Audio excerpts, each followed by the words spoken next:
ఊరు వాడ కథనానికి సిద్ధం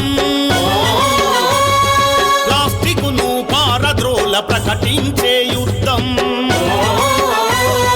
కదిలింది ఊరు వాడ కథనానికి సిద్ధం ప్లాస్టికును పారద్రోల ప్రకటించే యుద్ధం తల్లి లాంటి పల్లె కొరకు పలుగు పారపట్టు ఆకుపచ్చ తెలంగాణ కొరకు నాటు చెట్టు తల్లి లాంటి పల్లె కొరకు పలుగు పారపట్టు ఆకుపచ్చ తెలంగాణ కొరకు నాటు చెట్టు పద పద పద పద పద పద అమ్మలారా పల్లె ప్రగతి కోసం పద అన్నలారా పద పద పద పద పద పద అమ్మలారా పల్లె ప్రగతి కోసం పద అన్నలారా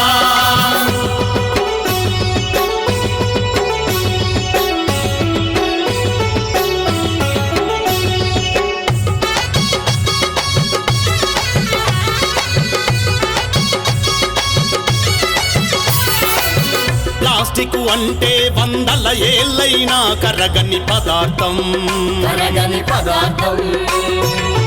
ప్లాస్టికులో తింటే క్యాన్సరు లాంటి వ్యాధుల ప్రమాదం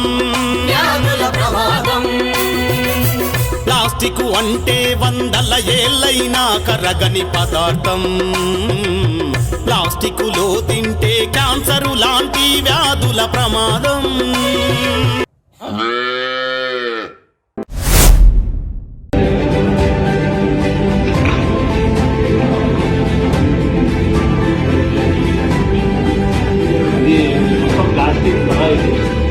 ఊరికే రంగులు మారుతాయి వెనకాల పేపర్ చూసి ఇది ఎక్కువ నీళ్ళు అనుకుంటాం మైండ్ ప్లాన్ ఇమీడియట్గా అవాయిడ్ చేసుకోకుండా ఫస్ట్ థింగ్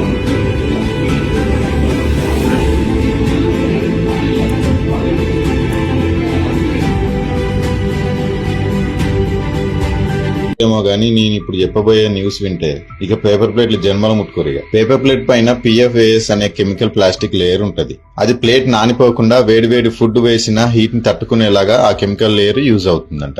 అయితే ఈ కెమికల్ లేయర్ సగం మన కడుపులోకి పోయి కడుపులో పేర్చుకుపోయి ఉంటదట. ఈ కెమికల్ మన బాడీలో ఎమ్మటే ఎఫెక్ట్ చూపెట్టకపోయినా తర్వాత సినిమా స్టార్ట్ చేస్తుందట. క్యాన్సర్, ఊబకాయం, థైరాయిడ్, లివర్ డ్యామేజ్, ఇంకా ఫర్టిలిటీ ఇష్యూస్ అంటే పిల్లలు పుట్టకపోవడం లాంటి సమస్యలు ఎదుర్కోవాల్సి వస్తుందట. ఇన్ని రోజులైతే తిన్నాం గానీ ఇక పేపర్ ప్లేట్లో తినడం మానేద్దాం. ఒకప్పుడు మోతికాకుతో తయారు చేసిన విస్తరాకులు తినేవాళ్ళు. ఎంత పెద్ద ఫంక్షన్లైనా మోతికాకులో పెట్టి పంపించేవాళ్ళు. ఎంతైనా ఓల్డ్ ఈస్ గోల్డ్. ఇక ఇంత తెలిసాక పేపర్ ప్లేట్లో తింటే ఇంటి ముందు డప్పు కొట్టుడు గ్యారంటీ.